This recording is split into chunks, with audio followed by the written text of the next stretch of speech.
Welcome everyone. I don't know about you, but I've been stressing out over covenants lately. I've tested all of them on my priest, I've read every guide I've been able to find, and I've been keeping up with the patch notes and sims, and even doing some of my own simming.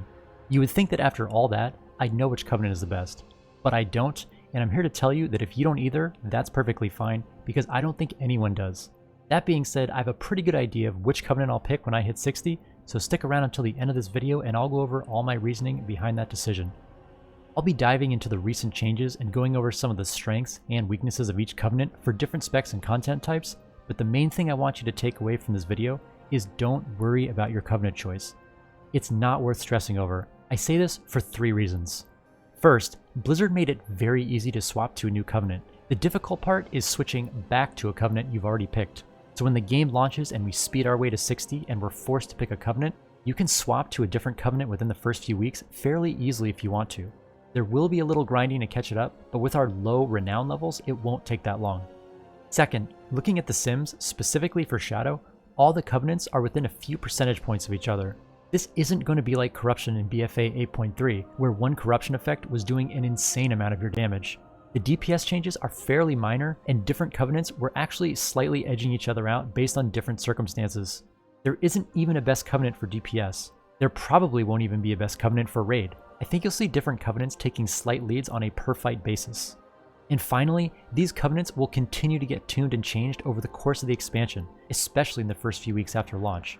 If there is a covenant that is much stronger than the others, I think Blizzard will quickly keep it in check. I'm usually not very confident in their tuning ability, but looking at the recent changes to priest abilities and how close the sims are right now, I think they're actually going to get this one right, or at least in the right ballpark.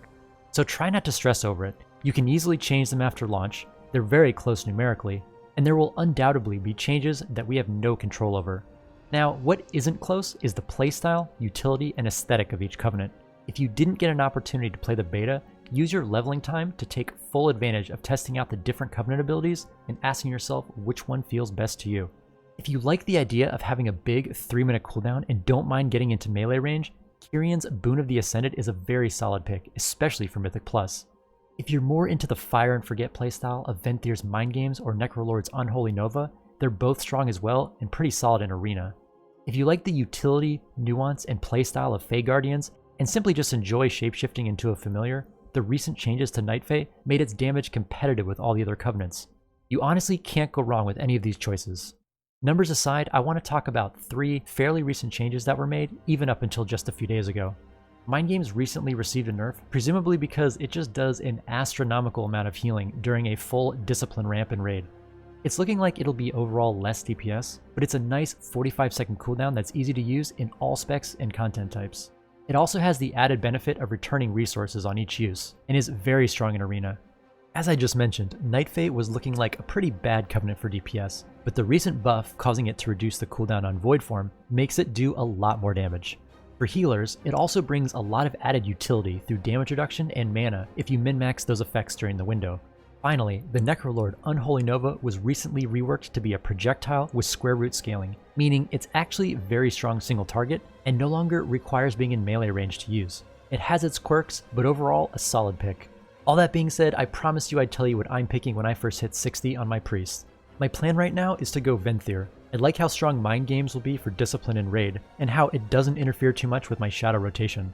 I know it's slightly less DPS, but that's a small price to pay for the flexibility of this spell across all specs and content types. There's still a chance I go Kyrian because of its strength in Mythic Plus, specifically as Discipline, but I don't like the idea of needing to play in melee range. At the end of the day, I'm picking Venthyr because it just feels like a good covenant to pick. Even though I'm currently planning to go Venthyr, I'll be keeping up with the patch notes and sims to make sure nothing slips in between the cracks.